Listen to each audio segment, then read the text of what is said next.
अभी के इस वीडियो क्लास के माध्यम से हम लोग आपके मैट्रिक बोर्ड परीक्षा 2022 के लिए गणित अर्थात कि मैथ के एक शानदार मॉडल पेपर की चर्चा करेंगे।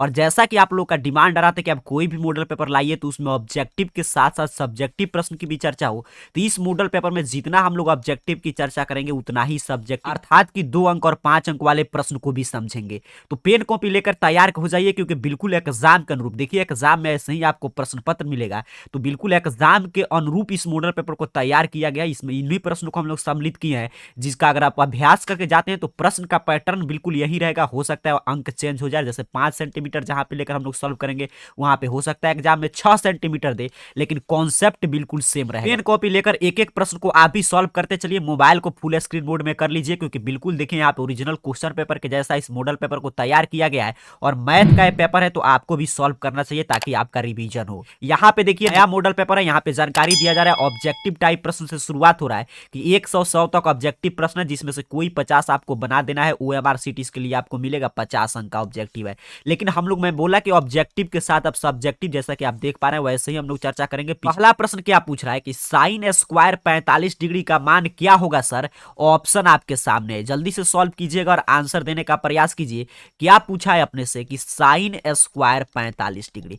अब मैं आपसे पूछूंगा कि साइन 45 डिग्री का मान कितना होता है, तो मैं कितना बार आपको सजेस्ट किया हूं कि ट्राइगोनोमेट्री टेबल जो है ये बड़ा काम का चीज है, इसे आप याद रखेंगे। तो साइन थीटा में 45 डिग्री का मान देखना है, कितना है सर 1/√2। बिल्कुल सही, जो भी विद्यार्थी याद किए होंगे बिल्कुल सही सही आंसर कमेंट करेंगे कि 1/√2 साइन 45। लेकिन इसका कहा है स्क्वायर सर, तो हम स्क्वायर कर देंगे। और 1 का स्क्वायर 1 और √2 का स्क्वायर कितना होगा, 2 रूट से रूट भाग जाता है। तो देखेंगे कहीं पे दिखाई दे रहा है, तो बिल्कुल दिखाई दे रहा है ऑप्शन बी। तो शुरुआत में इंस्ट्रक्शन में कहा था कि ओएमआर सीट मिलेगा और 1 के आगे बी ऑप्शन आपको कलर कर देना है। उम्मीद करता हूं आप समझे। ट्राइगोनोमेट्री टेबल जरूर याद रखिएगा, यहां से एग्जाम में हर साल प्रश्न आता है। जो भी विद्यार्थी कमेंट किए ऑप्शन बी, आपका आंसर बिल्कुल सही है। दूसरे नंबर प्रश्न को चलिए सॉल्व करते हैं, आप भी सॉल्व करते चलिए और आंसर देने का प्रयास कीजिए। ये बड़ा शानदार प्रश्न है, ऐसा प्रश्न हर साल पूछा जाता है मैट्रिक बोर्ड परीक्षा में।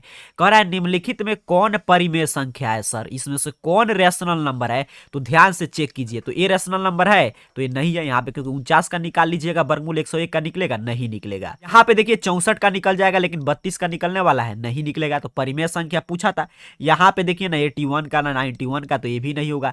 अब बचा ए, तो ऐसे आप देखेंगे तो कहेंगे सर 98 का भी नहीं निकलेगा, 128 का भी नहीं निकलेगा, क्योंकि देखिए ऐसे दिया गया था 98/128। लेकिन थोड़ा सा आपको इसमें माइंड लगाने की आवश्यकता है, इसको 2 से डिवाइड कर दीजिए। तब देखिए ऊपर 2 से आप डिवाइड करेंगे तो यहाँ पे हो जाएगा 4 और यहाँ पे 9, बिल्कुल सही। नीचे भी डिवाइड करते हैं तो यहाँ पे 6 और यहाँ पे क्या हो जाएगा अपना 4। अब देखिए इसका निकल जाएगा, तो बिल्कुल सर निकल जाएगा 7/8, बिल्कुल सही। ऑप्शन डी अपने को सही आंसर करना है। एग्जाम में यहाँ पे अगर ऐसे नए नए प्रश्न को सॉल्व करेंगे तो एग्जाम में कोई कंफ्यूजन नहीं। ध्यान से देखिए, ऐसे ऊपर ऊपर देखते आप ऑप्शन ये सब चेक किए थे तो कहते ये भी नहीं होगा, लेकिन यहाँ पे देखिए सिर्फ क्या छुपा हुआ था, 2 कॉमन लेना था, बस आ गया अपना 7/8, क्योंकि हम लोग 2 से इसको डिवाइड कर दिए और नीचे वालों को भी 2 से। आगे बढ़ते हैं। उम्मीद करता हूं आप प्रश्न को सीख रहे हैं, समझ रहे हैं, क्योंकि एग्जाम के अनुरूप मॉडल पेपर को तैयार किया गया है। तीसरा नंबर प्रश्न आपसे क्या कह रहा है कि साइन स्क्वायर थीटा। यहाँ पे क्या है, थीटा में मैं पहले भी आपको सिखा चुका हूं कि यहाँ पे थोड़ा सा साइन टाइप करने में मुश्किल होता है, इसलिए इसको छोड़ दिया जाता है। बट अब प्रश्न पूर्ण हुआ। आपको क्या बताना है कि sine square theta plus cos square theta बराबर क्या होता है सर। तो आप फॉर्मूला पढ़े, 1 होता है। कहीं पे ऑप्शन पे है तो बिल्कुल ऑप्शन सी, बहुआ टाइप प्रश्न था। इस प्रश्न को तो आपको देखते देखते आंसर कमेंट करना है। Sine square theta plus cos square theta बराबर 1, बिल्कुल सही। आगे बढ़ते हैं, देखते हैं चौथे नंबर प्रश्न क्या पूछ रहा है। कह रहा है बिंदु -2 2 किस पाद में होगा, अर्थात कि ये साइन -2 और 2 दिया है, ये किस क्वाड्रेंट में है सर। तो ऐसा प्रश्न भी हर साल पूछा जाता है। अंक चेंज कर देगा, साइन चेंज करेगा, अर्थात कि माइनस प्लस पूछा था किस क्वाड्रेंट में है। तो क्वाड्रेंट में आपको कितना बार रिवीजन कराऊं, यहाँ पे देखिए माइनस प्लस साइन किस क्वाड्रेंट में आता है, सेकंड, बिल्कुल सही। ऑप्शन भी अपने को सही आंसर करना है। प्लस प्लस रहता तो फर्स्ट क्वाड्रेंट, माइनस माइनस रहता तो थर्ड, प्लस माइनस रहता तो फोर्थ। पूरा कॉन्सेप्ट आपको रिवीजन करते चलना है, क्योंकि इस मॉडल पेपर की चर्चा हम लोग लगातार इसीलिए करना है कि आपका रिवीजन भी हो और यहां से सीधे सीधे प्रश्न आए। आगे बढ़ते हैं, देखते हैं 5 नंबर प्रश्न क्या पूछ रहा है। प्रश्न आपसे पूछा है कि बेलन का वक्र पृष्ठ क्षेत्रफल क्या होगा सर। आपको बताना है, जल्दी से आंसर कमेंट कीजिएगा कि बेलन का वक्र पृष्ठ क्षेत्रफल। यहां पे ध्यान से देखिएगा, वक्र पृष्ठ पूछा। यहां पे इंग्लिश मीडियम वाले छात्रों के लिए प्रश्न है, यहां पे भी मिस प्रिंट है क्या, जहां जहां खाली है वहां पे आपको पाई समझना है। और ये मेंसुरेशन का फॉर्मूला है, तो ये जानते हैं फॉर्मूला से हर साल कोई ना कोई सूत्र आपसे पूछा ही जाएगा। आएगा एग्जाम में, तो ध्यान से अभी बचे हुए समय में फॉर्मूला को रिवीजन कीजिएगा। अब प्रश्न का ऑप्शन कंप्लीट हुआ, जहां जहां खाली स्थान था वहां पे क्या था सर, पाई। तो क्या पूछा है, बेलन का वक्र पृष्ठ क्षेत्रफल, संपूर्ण नहीं पूछ रहा है, तो आप याद किए होंगे कितना होता है 2πr/h, बिल्कुल सही। देखेंगे कहां पे है सर ऑप्शन में, ऑप्शन सी। ऑप्शन सी आपको कलर करके आना है एग्जाम में, जब पूछेगा बेलन का वक्र पृष्ठ क्षेत्रफल तो 2πr/h जहां पे रहेगा वही ऑप्शन सही होगा। तो इस प्रश्न का राइट आंसर क्या हो जाएगा सर, ऑप्शन सी। उम्मीद करता हूं एक एक प्रश्न को आप सीख रहे हैं, पेन कॉपी लेकर जितना ही प्रश्न आप सॉल्व करेंगे उतना ही एग्जाम आपका शानदार बीतेगा। आगे बढ़ेंगे, बात करेंगे छठे नंबर प्रश्न की। देखिए कोई ऐसा प्रश्न नहीं है जिस टाइप पे आपको एग्जाम में प्रश्न देखने को नहीं मिलेगा, अंक भले ही चेंज हो सकता है। कह रहा है निम्नलिखित में कौन द्विघात समीकरण नहीं है, यहां पे क्या पूछा कि कौन क्वाड्रेटिक इक्वेशन नहीं है। तो ध्यान से यहां पे देखिएगा तो वो पहले ही दिखाई दे रहा है कि यहां पे देखिए ऑप्शन डी वाला जो है इसका सही आंसर होगा, क्योंकि यहां पे सर गुना करेंगे तो यहां पे एक्स का पावर कितना कर देगा, 4 कर देगा। 4 कर देगा तो ये 4 घात वाला समीकरण हो जाएगा। ऐसे आप चेक कर सकते हैं, यहां पे देखिए, यहां पे कहिएगा कि यहां पे क्यू आएगा, एक्स का क्यू, सही बात है, लेकिन यहां पे भी कितना आएगा सर, क्यू। तो ये प्लस जाकर माइनस यहां पे कैंसिल कर देगा, तो इसलिए द्विघात समीकरण हो जाएगा, क्योंकि एक्स स्क्वायर ही बचेगा। यहां पे तो ठीक है एक्स प्लस 1 का एक ही एक्स स्क्वायर आ रहा है, तो ये बच जाएगा, तो द्विघात समीकरण होगा। यहां पे भी देखिए ए प्लस बी इंटू ए माइनस बी पे आप इसको सॉल्व कर सकते हैं एक एक ऑप्शन लेकर, तो यहां पे भी एक्स स्क्वायर एक बचेगा, तो इसलिए भी द्विघात होगा। लेकिन यहां पे देखिए यहीं पे हमको दिखाई दे रहा था कितना होता है, एक्स के पावर 4 प्लस 1 बराबर 2x स्क्वायर। तो जब प्रश्न आसानी से दिखाई दे तो वही आंसर सही कर देना चाहिए, ऑप्शन डी अपने को सही आंसर करना है, क्योंकि आप जानते हैं द्विघात समीकरण में मैक्सिमम घात समीकरण का कितना हो सकता है, 2, और यहां पे कितना हो रहा है 4, तो इसलिए 4 घात वाला समीकरण होगा। उम्मीद करता हूं ये भी प्रश्न आप सीखे, ऐसा प्रश्न भी हर साल मैट्रिक बोर्ड एग्जाम में आ जाता है। आगे बढ़ते हैं, 7 नंबर प्रश्न की बात करेंगे सर। प्रश्न अपने से कह रहा है कि यदि त्रिभुज एबीसी में AC स्क्वायर बराबर AB square plus BC square, तो कोण B का माप क्या होगा। बिल्कुल आसान, लेकिन लॉजिक पर कॉन्सेप्ट पे बेस्ट प्रश्न है। यहां पे ध्यान से एक त्रिभुज लेकर हम लोग समझते हैं। यहां पे क्या पूछा कि मान लीजिए त्रिभुज है और इसका एक कोण है B, और इसको मान ले रहे हैं A है, इसको मान ले रहे हैं C। तो ये अपना जानते हैं H होता है, A अपना जानते हैं हम लोग क्या होता है, यहाँ पे नीचे जब कोण A है तो B और ये P। तो हम लोग क्या पढ़ते हैं सर कि H स्क्वायर बराबर P square plus B square, या B square plus P square. H कितना है तो यहाँ पे देखिएगा AC स्क्वायर बराबर P स्क्वायर, तो P कितना है सर AB का स्क्वायर, और B कितना होगा BC का स्क्वायर। तो यही कंडीशन दिया था, लेकिन ये हम लोग कब पढ़ते हैं, जब ये पाइथागोरस प्रमेय है। तो पाइथागोरस प्रमेय किसमें पढ़ते हैं, जब यहाँ पे एंगल कितना होगा सर 90 डिग्री समकोण होगा। तो ऑप्शन सी अपने को सही आंसर कर देना है। मैं तो यहाँ पे एक कॉन्सेप्ट सिखा रहा हूं ताकि आपको कोई भी कंफ्यूजन नहीं रहे एग्जाम में, आप समझे कहां से आंसर आना है। लेकिन एग्जाम में आप जैसे ही ऐसा प्रश्न देखिएगा, अच्छा एच स्क्वायर कर्ण का स्क्वायर लंब स्क्वायर प्लस आधार स्क्वायर दिया है, तो फिक्स है कि ये पाइथागोरस प्रमेय का पालन कर रहा है। तो पाइथागोरस प्रमेय कहां पे लागू होता है, जिसमें कोण 90 डिग्री हो। तो इसीलिए कौन सा त्रिभुज बनाएगा, समकोण, और यहाँ पे कोण बी कितना हो जाएगा 90 डिग्री। बिल्कुल सही, ऑप्शन सी सही आंसर है।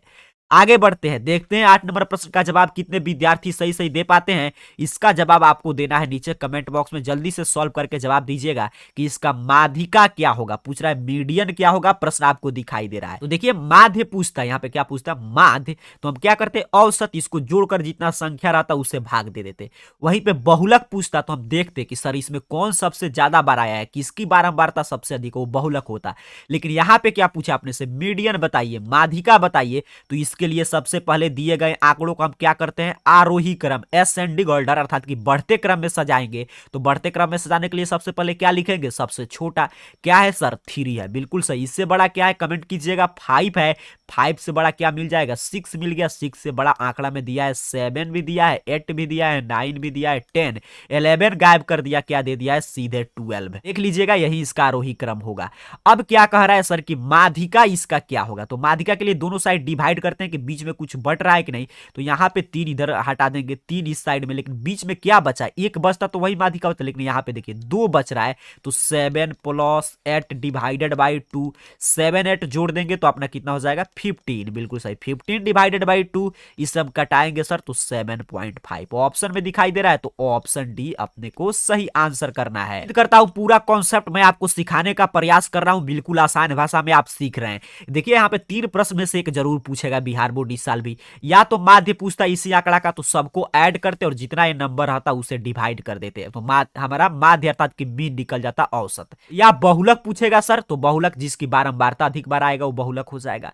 यहाँ पे माध्यिका पूछा तो माध्यिका भी पूछ सकता है, तो माध्यिका पूछेगा तो हम क्या कॉन्सेप्ट सीखे अभी कि कोई भी आंकड़ा रहेगा उसको आरोही क्रम असेंडिंग ऑर्डर में सजाएंगे और चेक करेंगे कोई अगर एक बीच में बचेगा तो वही माध्यिका, अगर दो बचता है दोनों को जोड़कर दो से डिवाइड कर देगा। भाई मत कहिएगा सर तीन बचेगा तो क्या करेंगे, तीन बचेगा ही नहीं, जैसे ही तीन बचेगा तो एक इधर डिवाइड हो जाएगा, एक इधर बीच में एक ही बचेगा, नहीं तो बीच में दो बचेगा, नहीं तो एक तीन चार नहीं बच सकता है। चलिए आगे बढ़ते हैं, बात करते हैं 9 नंबर प्रश्न, देखते हैं कितने छात्र इसका भी जवाब दे पाते हैं।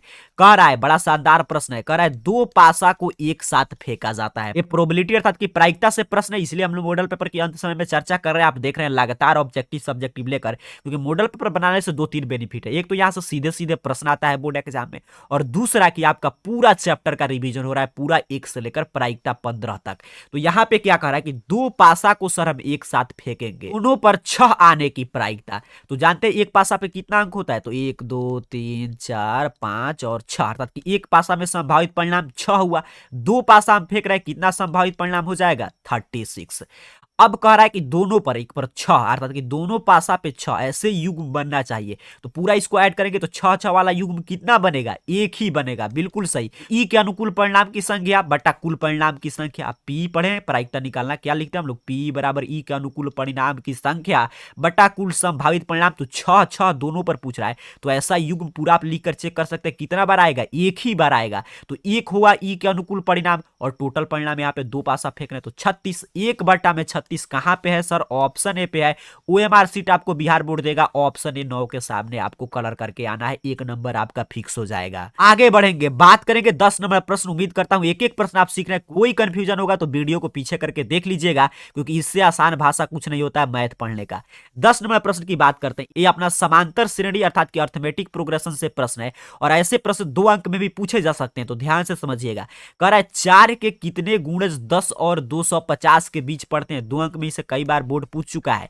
क्या पूछ रहा है कि 4 के कितने गुणज 10 और 250 के बीच में पड़ेंगे।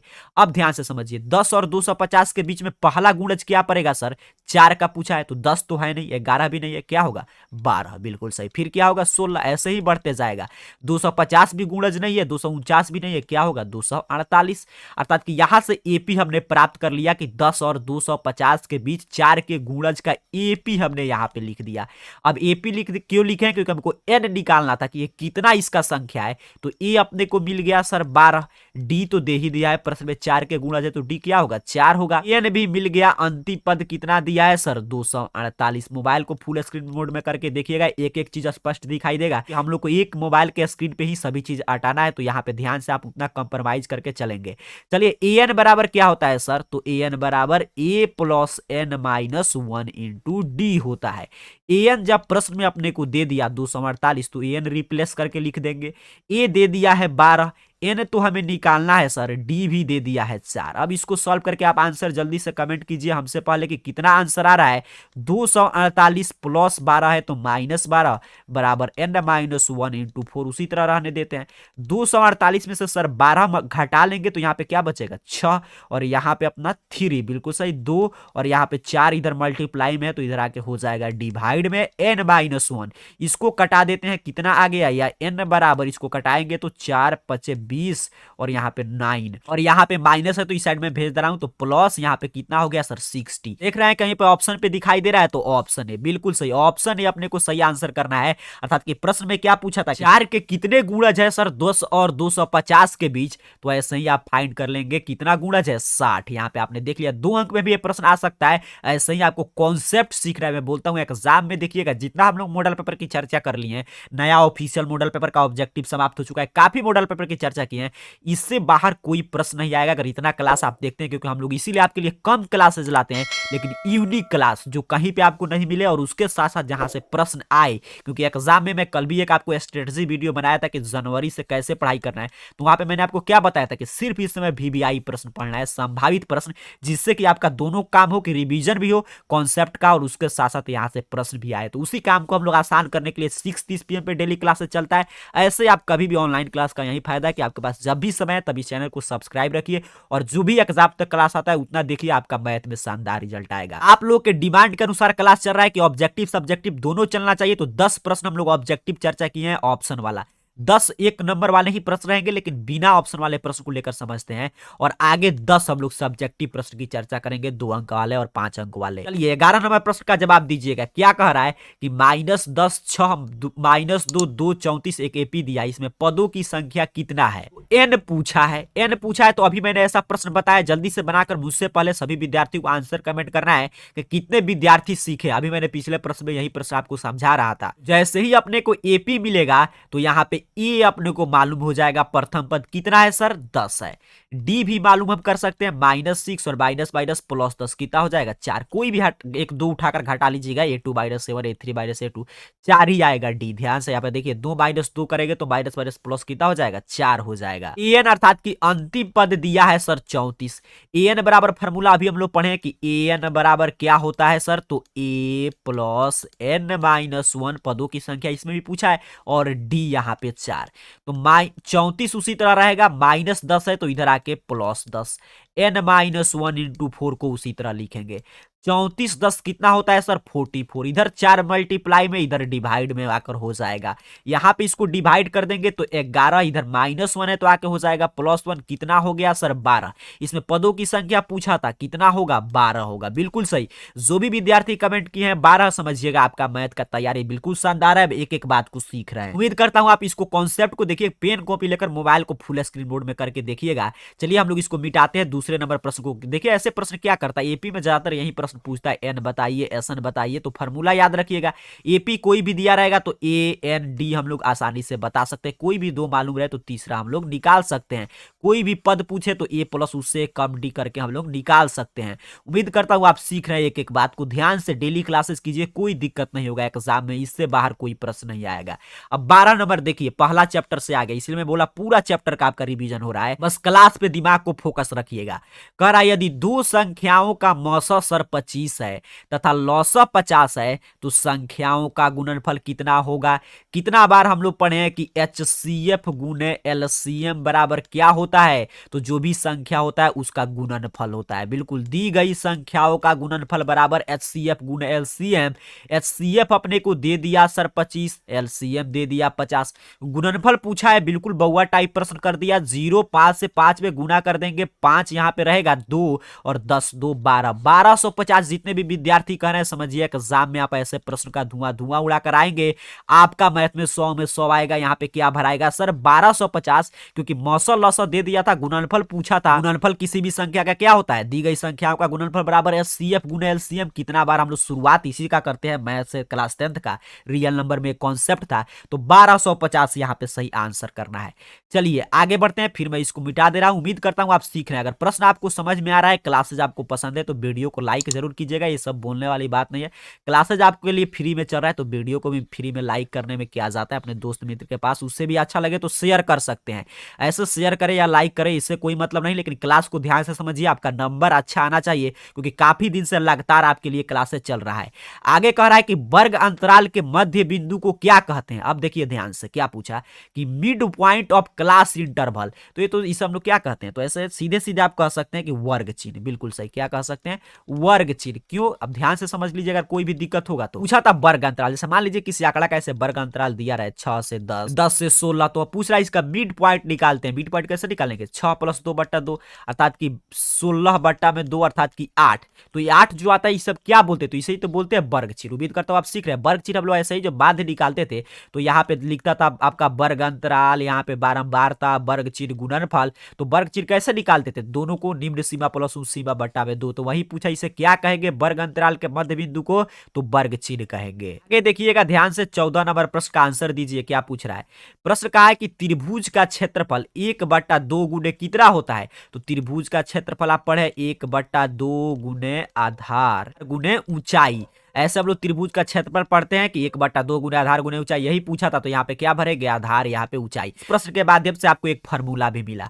चलिए आगे बढ़ते हैं, देखते हैं 15 नंबर प्रश्न क्या पूछ रहा है। 15 नंबर प्रश्न बिल्कुल शानदार शानदार प्रश्न मिल रहा है, एग्जाम के लेवल का प्रश्न। कह रहा है प्रश्न आपसे कि यदि tan 35 इंटू cot 35 बराबर sin a, तो a का मान क्या होगा सर? देखिए कितना शानदार प्रश्न है। क्या पूछा यहाँ पे? ध्यान से मैं इसको सॉल्व कर दे रहा हूं। कह रहा है tan 35 into cot 35 degree theta का मान दिया है बराबर साइन ए। तो ए का मान बताइए। अब यहाँ पे ध्यान से देखिएगा, tan theta into cot theta बराबर कितना होता है, यहाँ पे देख रहे हैं थीटा का मान एक है, 35 है, तो tan theta into cot theta बराबर कहिएगा सर 1। बिल्कुल सही। अर्थात कि यहाँ पे क्या दिया, थोड़ा सा प्रश्न को इधर उधर करता है ताकि आपका माइंड कितना प्रश्न पे अप्लाई होता है, कितना आप मैथ का अभ्यास करके गए हैं, यही चेक करता है एग्जामिनर इस प्रश्न के माध्यम से। Tan theta into cot theta बराबर 1। अब 1 कितना में साइन में मान होगा, तो कहिएगा सर साइन 90। साइन 0 से शुरू होता है, 0 90 कितना हो जाता है 1 बराबर साइन ए। साइन से साइन कैंसिल, सर ए बराबर 90 डिग्री। तो यहाँ पे पूछा था ए का मान कितना हो जाएगा, 90 डिग्री होगा। बिल्कुल सही, कितना होगा 90 डिग्री होगा। उम्मीद करता हूँ आप सीख रहे हैं। देखिए यहाँ पे क्या दिया था अपने को, tan theta into cot theta दिया था बराबर साइन, तो tan theta into cot theta बराबर कितना होता है 1, और 1 साइन में कितना का मान होगा, तो कहिएगा साइन 90। तो साइन से साइन कैंसिल, कितना हो गया ए का मान 90 डिग्री। आगे बढ़ते हैं 16 नंबर प्रश्न। देखिए क्या कह रहा है कि 4 प्लस अंडर रूट 13 एक कौन संख्या है सर, तो अपरिमेय, इरेशनल नंबर है, तो अपरिमेय संख्या है। क्यों अपरिमेय है, क्योंकि यहाँ पे देखिए एक परिमेय और एक अपरिमेय। तो आप जानते हैं एक परिमेय संख्या एक अपरिमेय संख्या का गुणनफल भी अपरिमेय होता है, और एक परिमेय अर्थात कि एक रेशनल और एक इरेशनल को जोड़ेंगे या घटाएंगे तो क्या प्राप्त होगा, इरेशनल अपरिमेय। इसी कॉन्सेप्ट पे पूछ लिया था।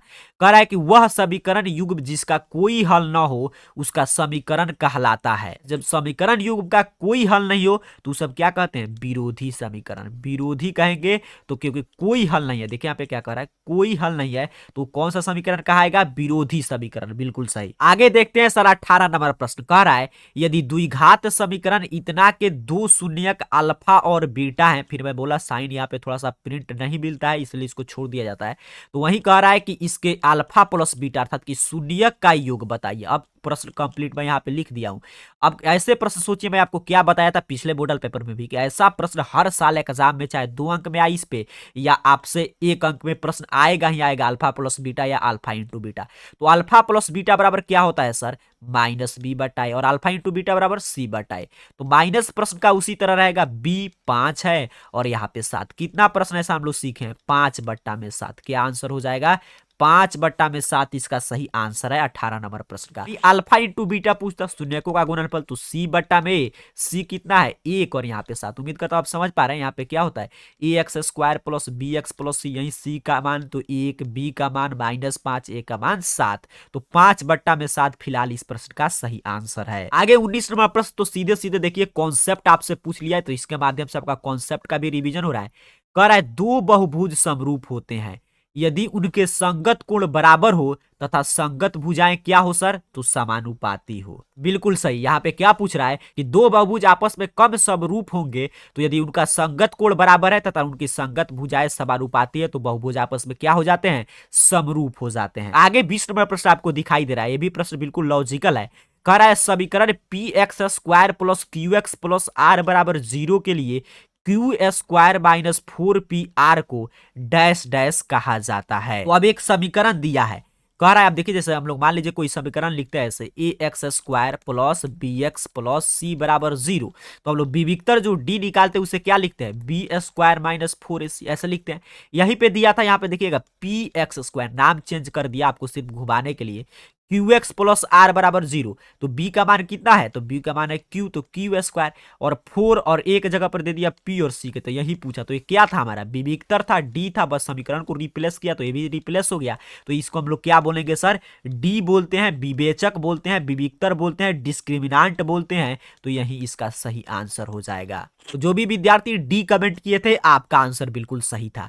चलिए अब 10 हम लोग यहाँ पे प्रश्न अभी तो ऑब्जेक्टिव सीखे हैं, 10 फिर बिना ऑप्शन वाले ऑब्जेक्टिव। अब 10 हम लोग 2 अंक वाले और 5 अंक वाले प्रश्न की चर्चा करते हैं, ताकि ऑब्जेक्टिव सब्जेक्टिव दोनों एग्जाम में आएगा, दोनों आप सॉल्व करेंगे तभी आपका 100 में 100 आएगा मैथ में। बिल्कुल एग्जाम के अनुरूप सिर्फ प्रश्न को सेट किया गया है। यहाँ पे देखिए क्या पूछ रहा है कि दिखाइए कि x बराबर -3 समीकरण इतना का हल है, यही प्रश्न आपसे पूछ रहा है। अब ध्यान से इसको सीखिएगा। क्या कहा कि x बराबर दिया है -3, कह रहा है कि इसके हल हैं कि नहीं, किसके, तो 2x² प्लस 5x प्लस 3 बराबर 0।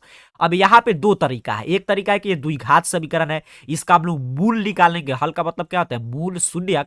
अगर उसमें -3 आएगा तो कहेंगे इसका हल है, अगर नहीं आएगा तो कह देंगे इसका हल नहीं है। और दूसरा तरीका क्या है सर, कि x का मान रखेंगे, अगर LHS बराबर RHS आ जाएगा इसका हल होगा, अगर नहीं आएगा तो नहीं होगा। तो यहाँ पे देखिए मैं मान रखकर ही बना दे रहा हूं, ऐसे आप इसका हल भी कर सकते हैं।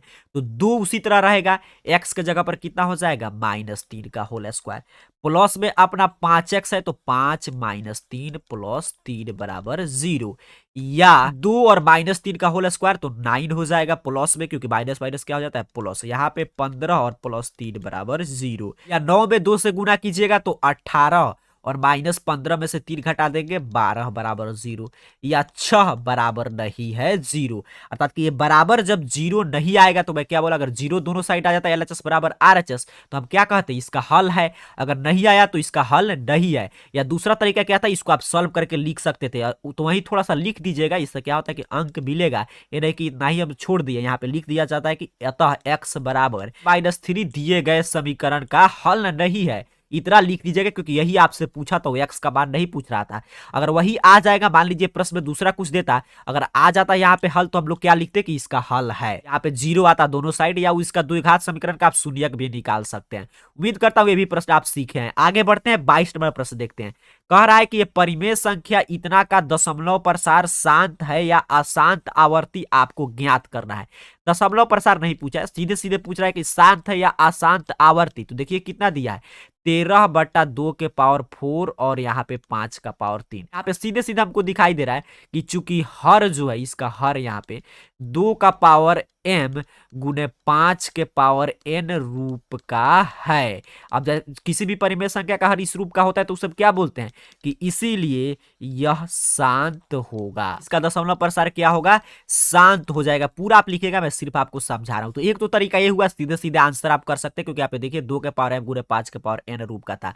मेथड दूसरा भी हो सकता है, यानी कि आप इसी तरीका से बनाइएगा। मैथ में क्या कि कई मेथड होता है, बस आंसर सही आना चाहिए। एक तो जो आपके एनसीईआरटी में कहा था कि सीधे सीधे इसको निकाल भी सकते हैं, जैसे मान भी निकाल देंगे तो 2 के पावर 4 गुने 5 के पावर 3 दिया था, तो 13 ऊपर भी एक 5 से गुना कर देंगे तो नीचे 2 के पावर 4 गुने 5 के पावर 4, अर्थात कि 10 के रूप में इसको लाते हैं तो ऊपर हमारा नीचे 5 के पावर, यहाँ पे देखिए 3 ही था, यहाँ पे 2 4 था, तो इसको हम लोग को 5 को कितना करना था 4, तो एक 5 से ऊपर तो एक 5 से नीचे भी गुना कर दिए। 13 5 क्या हो जाएगा 65, और यहाँ पे 10 का पावर 4, तो 65 और 10 का पावर 4 का मतलब एक पर कितना 0, 4 1 2 3 4 0 भाग देंगे तो 0.0065 आ जाता।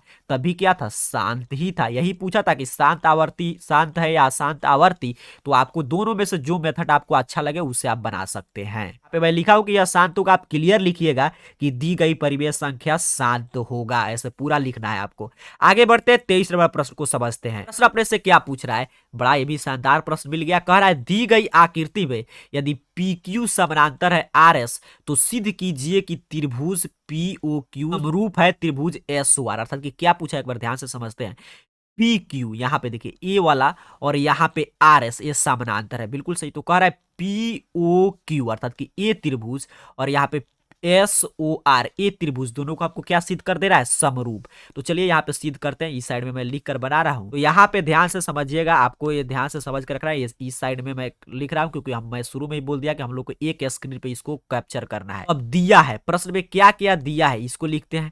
तो प्रश्न में कुछ दिया है, आपको दिखाई दे रहा है क्या दिया है सर, तो PQ समानांतर है RS। ये प्रश्न में कह दिया है कि PQ समानांतर क्या है, RS। ये अपना प्रश्न का एक पिक्चर है, पिक्चर बनाने की कोई आवश्यकता नहीं। अब इसलिए जब ये समानांतर है तो यहाँ पे ध्यान से देखिएगा कि कोण P बराबर क्या हो जाएगा, कोण S हो जाएगा। यहाँ पे देखिए कोण P बराबर कोण S हो गया, क्योंकि समानांतर है तो ये कौन सा कोण बन रहा है, ध्यान से जल्दी से बताइए नीचे कमेंट बॉक्स में। मैं क्यों लिखा हूं ये बराबर होगा, तो कहिएगा सर ये एकांतर कोण है। बिल्कुल सही। ये कौन कोण है सर, तो एकांतर कोण है, तो इसलिए बराबर होंगे।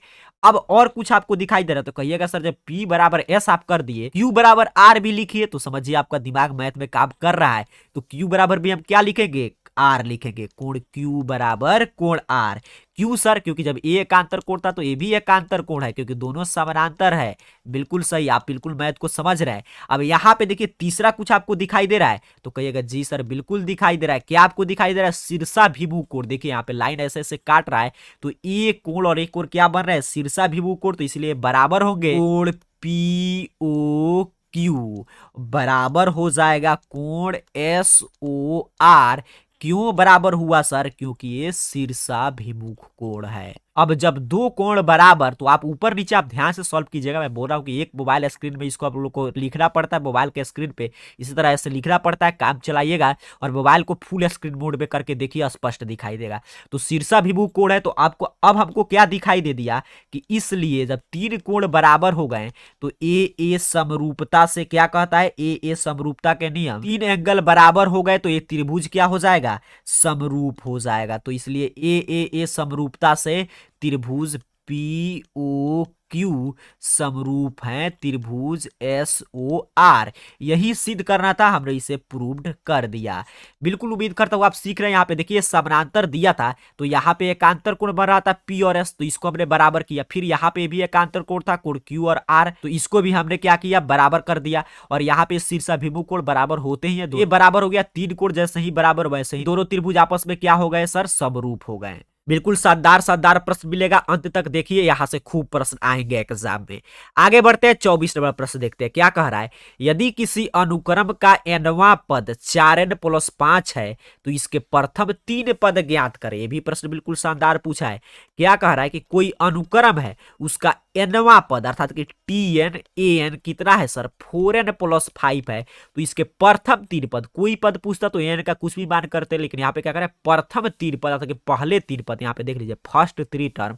तो यहाँ पे चलिए कुछ मान रखते हैं, तो जब 1 रखेंगे तो 1 बराबर कितना हो जाएगा? 4 × 1 की प्रथम पद निकाल रहे हैं, तो 4 में 1 से गुना करेंगे 4 और 5 जोड़ देंगे 9 हो जाएगा। इसी तरह सर t2 निकालेंगे, फिर क्या निकालेंगे? तीसरा पद t3, तो 4 और n के जगह पर जब 2 रखे तो यहाँ पे भी 2, 5, तो 4 में 2 से गुना कीजिए 8 और 5 13, और 3 रखेंगे तो 4 × 3 और +5, तो 4 में 3 से गुना कर दीजिए 12 और 5 17। तो यही पूछा था कि इस अनुक्रम के प्रथम 3 पद बताइए, तो इसलिए प्रथम 3 पद यहाँ पे लिख दीजिएगा। ये जरूर आपको यहाँ पे देखिए, हम लोग समझ रहे इसलिए मैं कैसे भी लिख रहा हूँ, लेकिन आपको क्लियर लिखना पड़ेगा, क्योंकि एग्जामिनर क्या चाहता है कि सभी लोग प्रश्न को सही से सॉल्व करते हैं, लेकिन जिस रूप में प्रश्न पूछा है उसी रूप में जो विद्यार्थी आंसर देता है उसी को पूरा का पूरा अंक मिलता है। तो प्रथम 3 पद क्रमशः क्या क्या है सर? 9 है, 13 है और 17 है। बिल्कुल सही, यही इसका आंसर हो जाएगा। एग्जाम में इस पे कोई भी अंक चेंज करके पूछे, आप ऐसे ही सॉल्व आपको कर लेना है। आगे बढ़ते हैं, बात करते हैं 25 नंबर प्रश्न। ध्यान से समझिएगा, प्रश्न आप ही लोग का डिमांड था कि ऑब्जेक्टिव सब्जेक्टिव मिक्स करके चले, ताकि एग्जाम में सही बात है आप जानते हैं दोनों प्रश्न आएगा, तो सिर्फ अगर देखिए क्या होता है कि अगर आप ऑब्जेक्टिव सिर्फ समझ रहे हैं तो सब्जेक्टिव आप नहीं बना पाएंगे। वहीं अगर आप सब्जेक्टिव सीख ले रहे हैं तो ऑब्जेक्टिव क्या होता है? सब्जेक्टिव से ही पूछेगा। अब यही प्रश्न देखिए क्या करें कि जांच कीजिए कि निम्न समीकरण द्विघात समीकरण है या नहीं। क्या दिया है? तो x + x/3 बराबर x² दिया है। चलिए जांच करते हैं, तो यहाँ पे 3 अपना हो जाएगा लघुत्तम, यहाँ पे क्या हो जाएगा? 3x + x बराबर x², या सर 3x + x बराबर 3x²। इसको एक साइड कर देते हैं, तो 3x², ये प्लस है तो -3x + x बराबर 0। अब आप लोग को क्या दिखाई दे रहा है कि द्विघात समीकरण है कि नहीं? तो कहिएगा कि चूंकि यह ax² + bx + c बराबर 0 के रूप का है। 4.1 से प्रश्न उठाया है, यह द्विघात समीकरण है, क्योंकि द्विघात समीकरण ax² + bx + c के रूप का होता है, तो इसलिए यह द्विघात समीकरण है। बस यही इसका आंसर कर रहा था। और यही प्रश्न देखिए दो तरीका से पूछा, यही प्रश्न अगर पलट देता है, इसका ये आंसर कंप्लीट हो गया। मैं एक दूसरा प्रश्न आपको सिखा रहा हूं कि यही प्रश्न मान लीजिए ऐसे देता है x + 3/x बराबर x²। देखिए क्या कर रहा है, 3 को ऊपर भेज देगा, तब आपको कंफ्यूजन नहीं रखना है। तब इसको सॉल्व करते हम लोग तो क्या होता, तो यहाँ पे x हो जाता है, यहाँ पे एक्स स्क्वायर प्लस 3 और यहाँ पे देखिए एक्स स्क्वायर। तो या यहाँ पे क्या करते, तो एक्स स्क्वायर प्लस 3 बराबर एक्स क्यूब। तो यहाँ पे पावर 3 होता तो द्विघात समीकरण होता, नहीं होता। सोचिए एक अंक ऊपर नीचे हो गया तो ये द्विघात समीकरण, तब हम लोग क्या लिखते कि यह A x square plus B x plus C बराबर 0 के रूप का नहीं है, इसीलिए यह द्विघात समीकरण नहीं है। लेकिन जब ये नीचे है तो ठीक है, 3x हो गया, यहाँ पे x और सही बात है, यहाँ पे सही बनाए हम लोग, यही इसका सही आंसर होगा। तो इस तरह आपको प्रश्न को कोई भी उलट फेर के पूछे, आपको गलत नहीं करना है। आगे बढ़ते हैं, देखते हैं 26 नंबर प्रश्न अपने से क्या पूछ रहा है। प्रश्न पूछा है कि 4.9 सेंटीमीटर त्रिज्या वाले वृत्त के परिधि बताइए। परिधि पूछ रहा है, तो एक वृत्त यहाँ पे ध्यान से समझिएगा। मान लीजिए हमारा वृत्त है, इसका केंद्र O है, तो इसका त्रिज्या दिया है 4.9। अब पूछ रहा है कि इसका परिधि बताइए।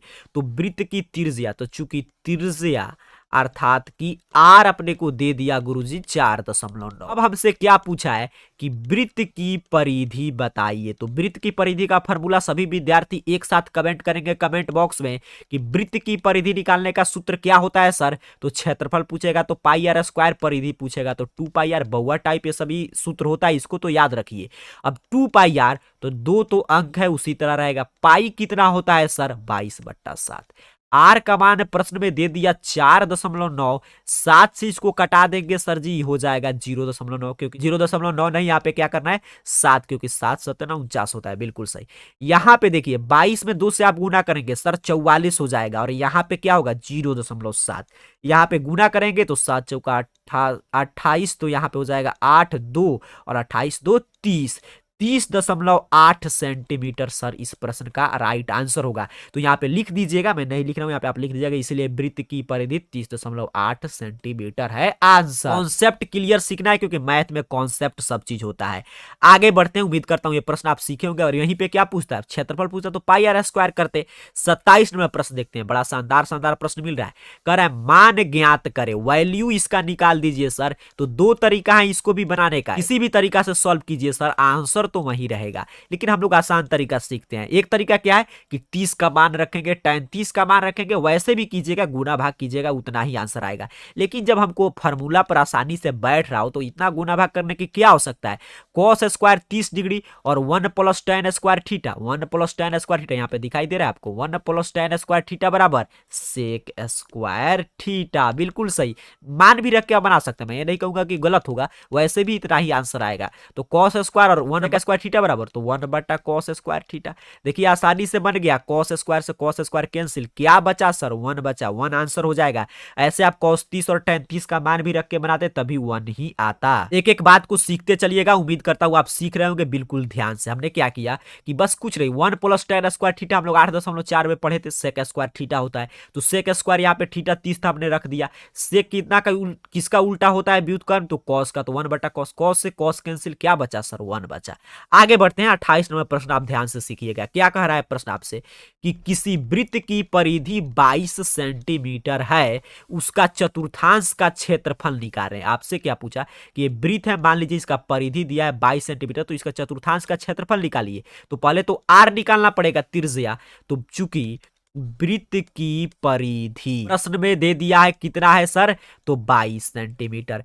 वृत्त की परिधि का फॉर्मूला अभी पिछले प्रश्न में हम लोग सीखे थे, 2 पाई आर बराबर 22 सेंटीमीटर, या आर बराबर क्या होगा सर, तो 22/2 पाई। अब इसको मान में रख दे रहा हूं, तो 22/2, पाई का मान 22 और यहाँ पे ऊपर हो जाएगा 7, 22/7 होता है। तो जब भाग में था तो ऊपर क्या हो जाएगा, गुना में।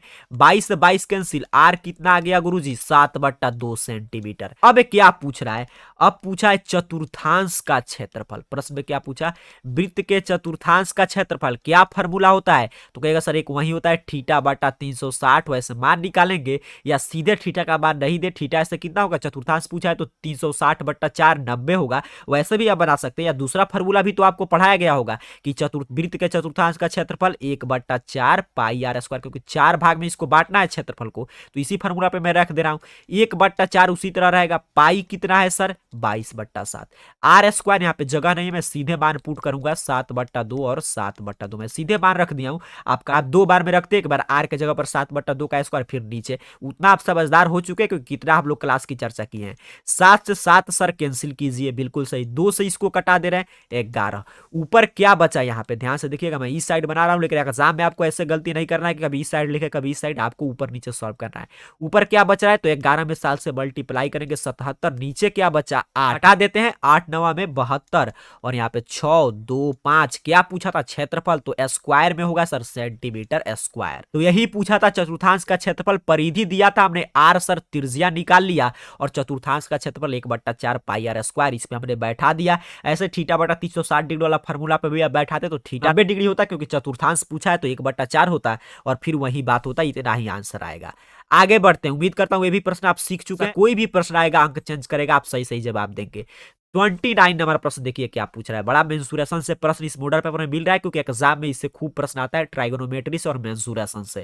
कह रहा है यदि घन का कुल पृष्ठ क्षेत्रफल 150 मीटर स्क्वायर है तो उसका आयतन क्या होगा। ये सभी फार्मूला पे बेस्ड प्रश्न है। क्या कह रहा है सर कि घन का कुल पृष्ठ क्षेत्रफल प्रश्न में दिया है। यहां पे देखिएगा घन का कुल पृष्ठ क्षेत्रफल दिया था सर 150 यहाँ पे मीटर स्क्वायर। अब क्या कह रहा है कि इसका अब पहले पृष्ठ क्षेत्रफल सब लोग भुजा निकालेंगे घन का, तो घन का कुल पृष्ठ क्षेत्रफल कितना होता है 6a स्क्वायर, जहां a क्या है घन का भुजा है, बिल्कुल सही। इतना बराबर 150 a निकालते हैं, या a स्क्वायर बराबर गुरुजी, तो 150 यहाँ पे गुना में है तो इधर भाग में कटा देंगे सर, तो 25 छक 150, या a बराबर क्या हो जाएगा, तो स्क्वायर हटेगा तो स्क्वायर रूट अर्थात कि 5 सेंटीमीटर। हमने घन का एक भुजा निकाल लिया 5 सेंटीमीटर। अब अपने से क्या पूछा है, तो पूछा है घन का आयतन बताइए, तो घन का आयतन। अब देखिए यहाँ पे आप एक सोचिएगा कि सर यहाँ पे तो रूट आप निकाल रहे तो प्लस माइनस में होगा, बिल्कुल सही प्लस माइनस में आता, लेकिन घन का भुजा त्रिभुज का क्षेत्रफल आप जानते हैं माइनस में होगा, नहीं होगा। भुजा आप कैसे माइनस में बनाइएगा, अर्थात को घन है ही नहीं। तो घन का आयतन क्या होता है सर ए क्यू होता है। ऐसा आप पढ़े फार्मूला, देखिए इसमें मेन है। ए कितना हमने निकाला है 5, 5 का क्यू करेंगे 25, और फिर 5 से गुना कर देंगे 125, और ये सभी किस में है मीटर में। और क्यू आप जानते हैं आयतन क्या आता है क्यू, क्योंकि 3 बार गुना कर रहे हैं तो क्यू ही होगा, तो मीटर क्यू आंसर हो जाएगा। उम्मीद करता हूं पूरे विस्तार से प्रश्न को आप समझ चुके हैं। घन का कुल पृष्ठ क्षेत्रफल दिया था, फार्मूला था 6a स्क्वायर, इस पे हम लोग रख के ए का मान भुजा निकाल लिए, यहाँ पे भाग करके आ गया कितना 5। माइनस वाला क्यों नहीं लिए हैं, क्योंकि घन का भुजा माइनस में नहीं होता है। घन का भुजा माइनस में तो कैसे आप घन बना सकते हैं, त्रिभुज का क्षेत्रफल माइनस में, त्रिभुज का भुजा माइनस, तो कैसे खींचिएगा, स्केल में माइनस होता है, नहीं होगा। और घन का आयतन ए क्यू होता है, भुजा रख दिया हम लोग, आंसर आ गया। उम्मीद करता हूं आप सीख रहे हैं, बिल्कुल शानदार तरीका से हम लोग पढ़ रहे हैं। आगे बढ़ते हैं, 30 नंबर प्रश्न की बात करते हैं। प्रश्न क्या कह रहा है, मूल बिंदु से बिंदु 4 - 3 की दूरी ज्ञात कीजिए। मूल बिंदु से दूरी पूछा है, अर्थात की मान ले रहे हैं यहाँ पे देखिए मूल बिंदु है, ओरिजिन ओ है, तो इसका कितना होता है 0 0, और यहाँ पे मान लीजिए पी है तो इसका 4 - 3, तो यही ओपी पूछा इसके बीच की दूरी। तो दो तरीका है, क्या पूछ रहा है मूल बिंदु से दूरी, तो है कि बड़ा वाला फार्मूला √x2 - x1 ऐसे करके भी आप बना सकते हैं, उतना ही आंसर आएगा। लेकिन मूल बिंदु में जब ये 0 0 हो गया तो x2 - x1 तो गायब हो गया, सिर्फ क्या बचा x square plus y square. तो ऐसे हम लोग पढ़ते हैं x मूल बिंदु से दूरी बराबर x square plus y square. तो x कितना है सर 4 का स्क्वायर करेंगे, y कितना है -3 का स्क्वायर कर देंगे। 4 का स्क्वायर 16 और -3 का स्क्वायर माइनस माइनस प्लस हो जाएगा 9, √16 9 25 क्या आ गया 5 आ गया। दूरी पूछा है इकाई में रहेगा, क्योंकि कोई सेंटीमीटर मीटर नहीं, 5 इकाई आंसर कर देना है। उम्मीद करता हूं ये भी प्रश्न आप सीख चुके हैं। आज के क्लास को हम लोग यहीं पे रोकेंगे, तक के प्रश्न की चर्चा की है जिसमें 10 सब्जेक्टिव था। ऐसे प्रश्न आप बुक से भी निकालकर बनाने का प्रयास कर सकते हैं। अगर क्लासेज आपको पसंद आता है तो लाइक जरूर कीजिएगा। अगर आप लाइक करते हैं और नीचे कमेंट बॉक्स में बताते हैं तो अगले क्लास में इस पूरे मॉडल पेपर को समाप्त करेंगे। तब तक के लिए पढ़ाई करते रहिए, रिवीजन करते रहिए, एग्जाम में बिल्कुल कम समय है। आप सभी को बहुत बहुत धन्यवाद।